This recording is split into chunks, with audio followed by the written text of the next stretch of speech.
Olá, pessoal, sejam todos muito bem-vindos ao nosso programa de hoje.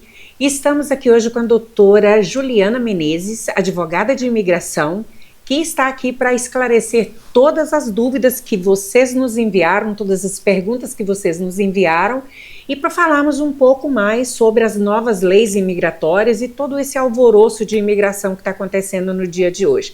Seja bem-vinda, doutora Juliana, muito obrigada por ter vindo aqui. A sua casa, ela é o seu local de segurança, na lei americana a gente descreve como o seu castelo, tá? Ninguém tem o direito de entrar na sua casa sem uma ordem judicial. Você não precisa abrir a porta da sua casa para ninguém. Mas um policial bateu na sua porta e um policial se identifica como policial, as coisas mudam.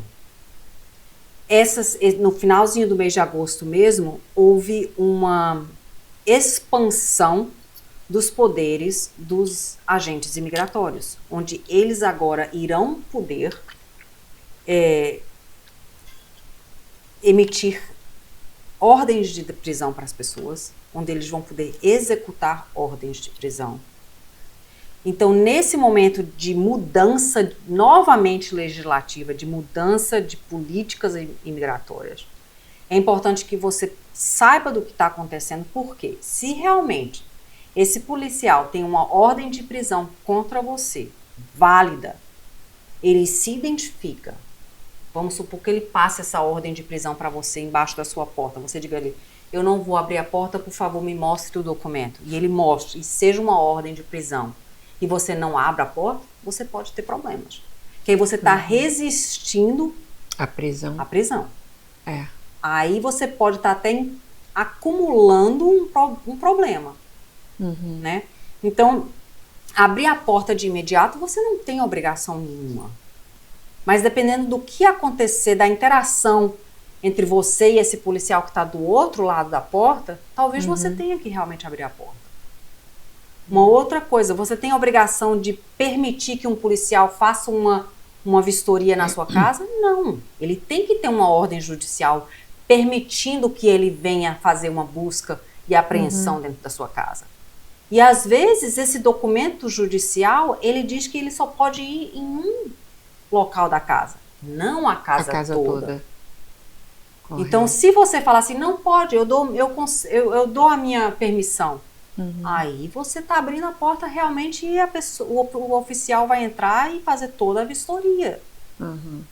Mas se não existe um documento, você não precisa. Você também não precisa falar nada. Se um policial vier prender você, seja ele de imigração ou seja ele um policial estadual ou federal, você tem o direito de ficar calado e não responder às perguntas. Porque você tem direito a manter o silêncio. Correto. E não se incriminar. A gente tem visto, através das redes sociais, várias pessoas fazendo GoFundMe para ajudar a pagar advogado para aqueles que estão presos com processo de deportação. Existe chance dos advogados retirarem as pessoas de lá, da cadeia, da imigração, já que estão ali para serem deportados?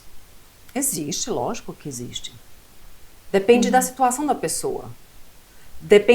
Porque, veja só, nas leis imigratórias, existem pessoas que têm o que a gente chama de prisão mandatória. Outras pessoas têm direito à fiança. Depende do que aconteceu com cada pessoa. Então, a gente não pode dizer que existe uma proibição completa de prisão. Não, porque não é assim. Tá? Então, se alguém for contratar um advogado, o advogado vai ter que saber quais foram as circunstâncias da prisão. O que aconteceu e por que essa pessoa foi presa? Será que essa pessoa foi presa porque cometeu um crime estadual ou federal?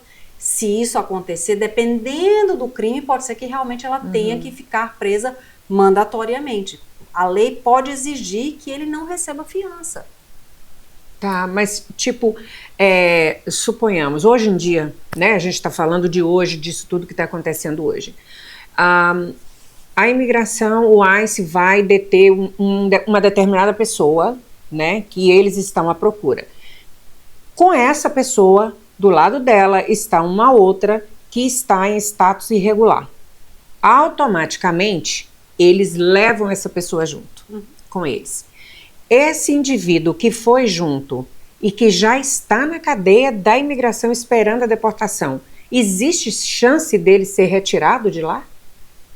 Quando você fala a pessoa está esperando deportação, significa o quê? Significa que a pessoa recebeu uma ordem de deportação? Ou significa que a pessoa está em processo de deportação? As duas coisas são diferentes. Tá? Quando a pessoa está em processo de deportação, ela tem o direito a se defender. Ela pode se defender falando assim, não, eu tenho medo de voltar para o Brasil, por exemplo. Então ela vai ter o direito de alegar que tem medo de voltar para o Brasil, ela vai ter o direito a uma audiência. Não necessariamente uma audiência de fiança, mas uma audiência para ver se ela ganha esse processo por ela ter medo de voltar ao Brasil. Okay. Então ela tem esse direito. Certas pessoas, se nunca declararem isso, se não tiverem nenhuma defesa, elas vão receber, de fato, uma carta de deportação. E aí, se você já foi ordenado deportado, a única coisa que você vai poder fazer agora é entrar com recurso.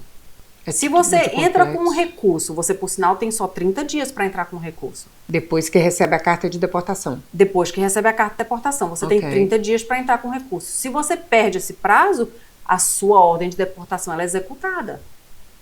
Se você entra com um recurso dentro do prazo, não significa que você vai ser liberado.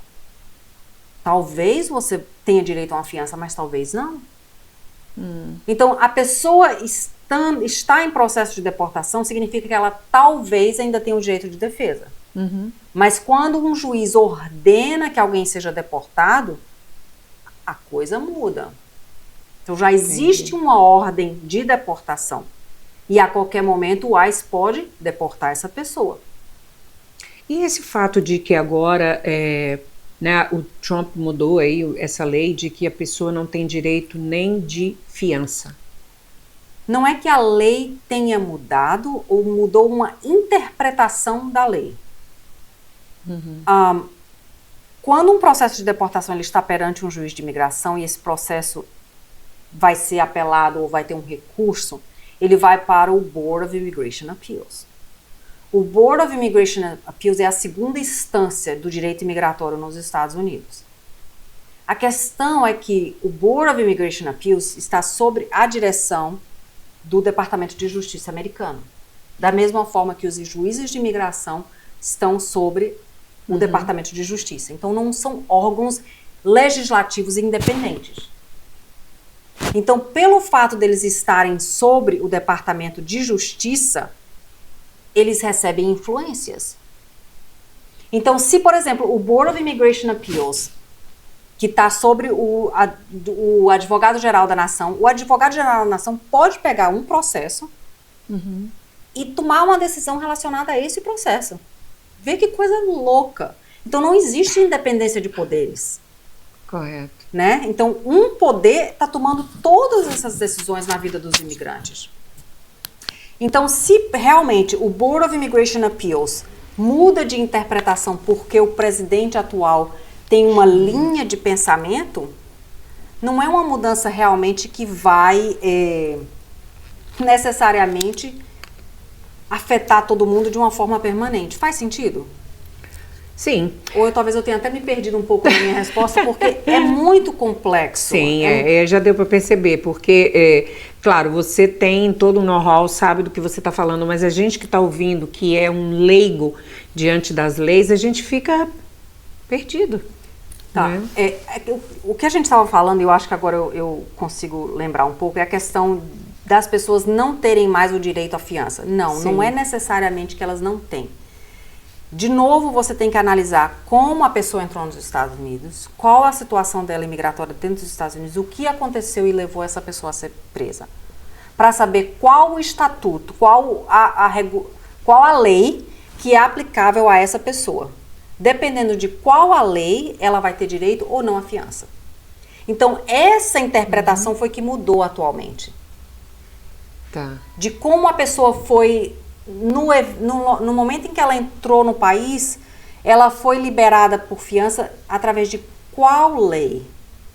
Então, existe agora uma disputa judicial e existe uma interpretação imensa em questão a exatamente essa mudança de interpretação que está acontecendo nos tribunais imigratórios. Juízes concordam, tem outros juízes que não concordam, advogados não concordam. Então, nesse momento de muita... É um momento fluido. É um momento muito fluido. Então, vão haver interpretações diferentes. Vão haver interpretações diferentes. Existe aqui algum programa de apoio para essas famílias que estão passando por esse processo de deportação? Por exemplo, o pai foi preso pelo ICE e a mãe ficou com as crianças. E existe algum programa de apoio aqui para essas famílias? Porque geralmente o pai é o provedor, né? O pai está detido. Tem algum órgão aqui que apoia essas famílias? Você sabe dizer isso? Se for, eu não sei, pessoalmente eu não sei, mas se for vai ser alguma coisa no âmbito, como é que você fala? De non-profit, não sei como é que se fala em português. Né? De órgão, de instituições sem fim lucrativos. Sem fins lucrativos. Né? E eu realmente não tenho conhecimento de nenhuma que possa dar uma assistência financeira, eu não... Tá, diante dessas novas leis de imigração, essa mudança toda que está acontecendo, as pessoas que são portadores de green card, que ainda não são cidadãos americanos, eles estão correndo risco? Na minha opinião, você sempre, mesmo antes do Trump, você sempre corria o risco. Então, o que é importante que as pessoas que tenham green card façam? É importante que elas sempre atualizem os seus endereços com a imigração. Isso sempre foi lei. Sim, né? A pessoa sempre deve andar com green card com você. Isso também sempre foi lei, né? A pessoa deve tomar cuidado para não cometer nenhum crime. Se a pessoa cometer um crime, ela pode ser presa. E se ela for presa, ela pode perder o green card. Isso sempre aconteceu. Principalmente, por exemplo, se você cometeu um crime, você é portador do green card e você sai dos Estados Unidos, ao você voltar, você pode ser preso. E aí você vai ter que justificar que realmente você tem direito a permanecer com esse green card. Então, na minha opinião, assim que uma pessoa qualifica para uma cidadania, a melhor opção é aplicar para a cidadania. E a cidadania, ela é irrevogável? Não, não é irrevogável.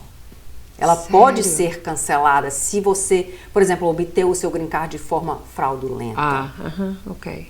Existem, infelizmente, opções. E isso realmente mudou.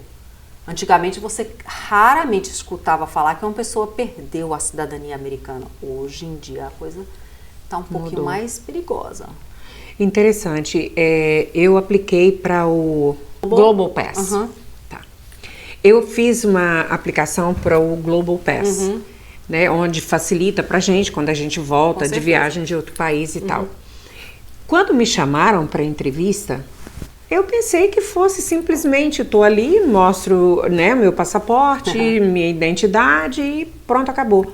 Olha, a entrevista foi pior do que a minha primeira entrevista de cidadania nesse país. Gente, o meu marido é americano, ele ficou detido horas com o agente de imigração. Essa entrevista? Meu Deus, eu falei, olha, eu não aconselho ninguém a fazer, porque é terrível, terrível. A experiência que eu tive foi horrível.